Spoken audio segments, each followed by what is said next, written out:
8 years ago, I purchased a pot of Asiatic lilies like this from Walmart for just a few dollars, and we got a week or so of flowering out of them inside the house. And I figured I had nothing to lose, so I took them out of the pot and just stuck them in the ground out in the garden. The flowers faded, the plants lasted about 2 months before they started to dry out and die out, and I forgot about them. But the following spring, we were rewarded by a huge crop of flowers that lasted about 3 weeks.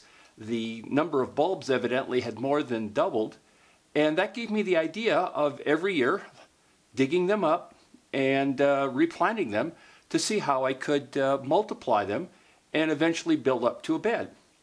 I kept this up for 8 years, and in the following video you're going to see just how well that system worked out.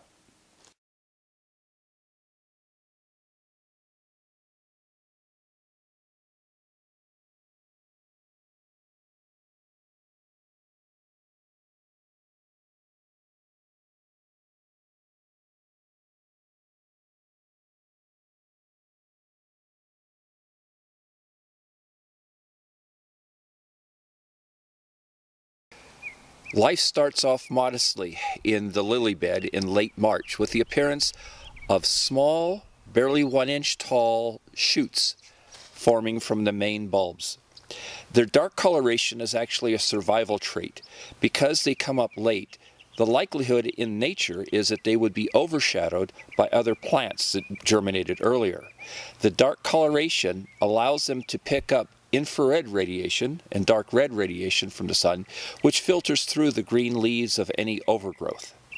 As soon as they see the sun, however, they quickly brighten up into green and begin growing much faster.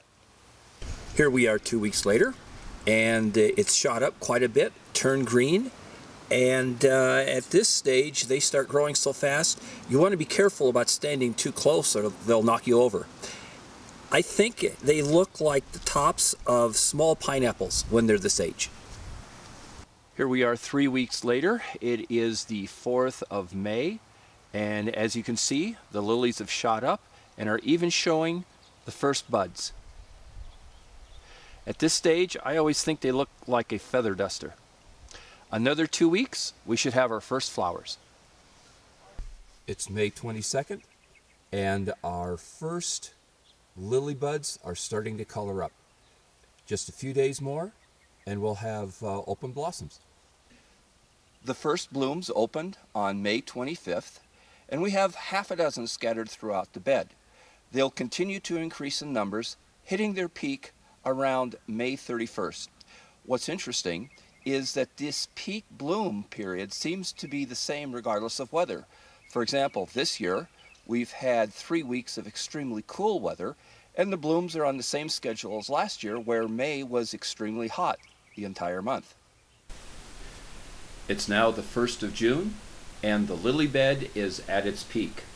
About 2/3 of the flowers, of which there are several hundred, are now open. We should expect a display like this for about the next 2 weeks.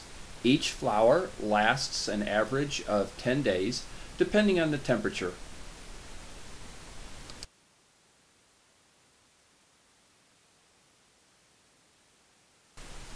I'll be posting a second video in October showing how I prepare the bed for the following season's flowering.